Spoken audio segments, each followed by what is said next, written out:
Hi hello welcome back. ഇന്നൊരു റെസിപ്പിയാണ് share ആക്കുന്നത്. ഇപ്പോൾ വൈറലായിക്കൊണ്ടിരിക്കുന്ന ഒരു സാൻഡ്വിച്ചിന്റെ റെസിപ്പി ആട്ടാ. Healthy sandwich recipe.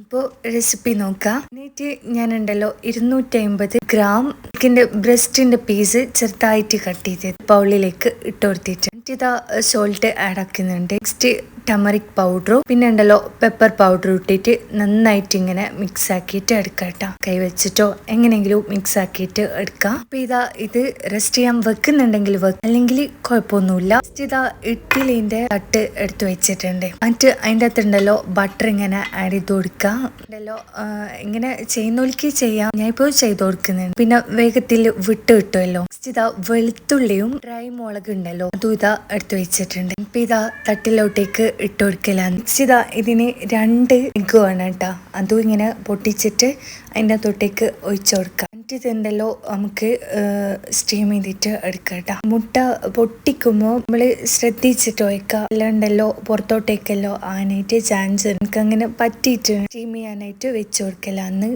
ണ്ടല്ലോ ഇതൊരു 10 മിനിറ്റ് അല്ലെങ്കിൽ 15 മിനിറ്റ് ആ ഒരു ടൈം വരെ ഇങ്ങനെ സ്റ്റീം ആക്കിയിട്ട് കൊടുക്കുക.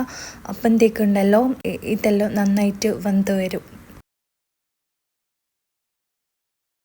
അപ്പോൾ ഇതാ ഞാനൊരു 15 മിനിറ്റ് കഴിഞ്ഞപ്പോൾ ഇത് തുറന്നു നോക്കിയിട്ടുണ്ട്. വെന്തിട്ട് വന്നിട്ടുണ്ട്. ഇനിയിപ്പോൾ ചിക്കൻ കുക്കായിരിക്കും ഒന്ന് നോക്കണം. ഇനിയിപ്പോൾ ഇതാ മുട്ട നമുക്ക് ഇതിൻ്റെ അകത്തുനിന്ന് എടുത്തിട്ട് മാറ്റാം കേട്ടോ.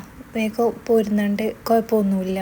അപ്പോൾ ഇത് നമുക്ക് ആ ഒരു ബൗളിലോട്ടേക്ക് മാറ്റിയിട്ട് കൊടുക്കട്ടോ. 2 മുട്ടയും ഉണ്ടല്ലോ ഈ ഡ്രൈ മുളകും നന്നായിട്ട് റെഡി ആയിട്ട് വന്നിട്ടുണ്ട്. ഇനിയിപ്പോൾ അതിൻ്റെ അകത്തോട്ടേക്ക് മാറ്റി കൊടുക്കുക. പിന്നെ വെളുത്തുള്ളിയും മാറ്റിയിട്ട് കൊടുക്കട്ടോ. എന്നിട്ട് അതവിടെ മാറ്റി വെക്കുക. എന്നിട്ടുണ്ടല്ലോ ഇതൊരു മിക്സിൻ്റെ ജാറിലിട്ടിട്ട് അടിച്ചെടുക്കാന്നേ വേണ്ടേ. ഇതാ ഞാൻ കുറച്ച് യോഗേട്ട് ഇടുന്നുണ്ട്. 2 ടേബിൾ സ്പൂൺ യോഗേട്ട്. അതെല്ലാം നിങ്ങൾ ആവശ്യത്തിനും ക്വാണ്ടിറ്റിയും അനുസരിച്ച് നിങ്ങൾ എടുക്കുക. എന്നിട്ട് ഇത് നന്നായിട്ട് ഫൈനായിട്ട് അരച്ചെടുത്തിട്ടുണ്ട്.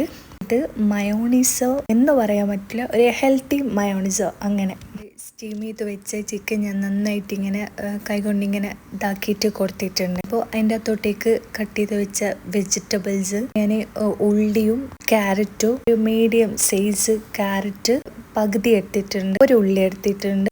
ഞാൻ കുറച്ച് കുക്കമ്പർ ആഡ് ചെയ്ത് നെക്സ്റ്റ് ഇതാ ഈ ഒരു മയോ ഉണ്ടല്ലോ ഇതിൻ്റെ അകത്തോട്ടേക്ക് ഇട്ട് കൊടുക്കുക. എന്നിട്ട് നന്നായിട്ട് മിക്സ് ചെയ്ത് കൊടുക്കുക.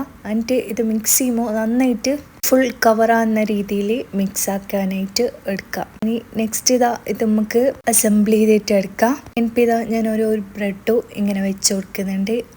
എന്നിട്ടുണ്ടല്ലോ മേലത്തെ ബ്രെഡ് ഞാനിപ്പോൾ 2 ഇതാണ് വെച്ച് കൊടുത്തത്. ഇനി ഫില്ലിങ് വെച്ച് കൊടുത്തിട്ടുണ്ടല്ലോ ഈ ചീസ് മേലെ ഇട്ടിട്ട് ആക്കിയിട്ട് എടുക്കുക.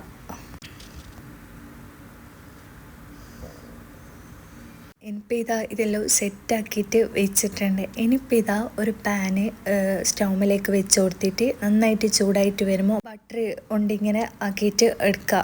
എന്നിട്ടുണ്ടല്ലോ നെക്സ്റ്റ് നമ്മളാക്കി വെച്ച ബ്രെഡ് ഉണ്ടല്ലോ അത് നമ്മൾ ഇതിൻ്റെ അകത്ത് ഇട്ടിട്ട് അതെല്ലാം എല്ലാവർക്കും അറിയാവുന്നല്ലേ ഇങ്ങനെ ടോസ്റ്റ് ചെയ്തിട്ട് കൊടുക്കുക കേട്ടോ. അപ്പോൾ നമ്മളെ വൈറൽ സാൻഡ്വിച്ച് ഇവിടെ റെഡി ആയിട്ടുണ്ട്. ഇതുണ്ടല്ലോ എനിക്ക് മറ്റേ സാൻഡ്വിച്ചും ഈ സാൻഡ്വിച്ചും വലിയ ഡിഫറൻസ് ഒന്നും തോന്നിയിട്ടില്ല. ഇത് ഹെൽത്തിയാണ്, ഒരു വ്യത്യാസം എനിക്ക് തോന്നി. റെസിപ്പി ഒന്ന്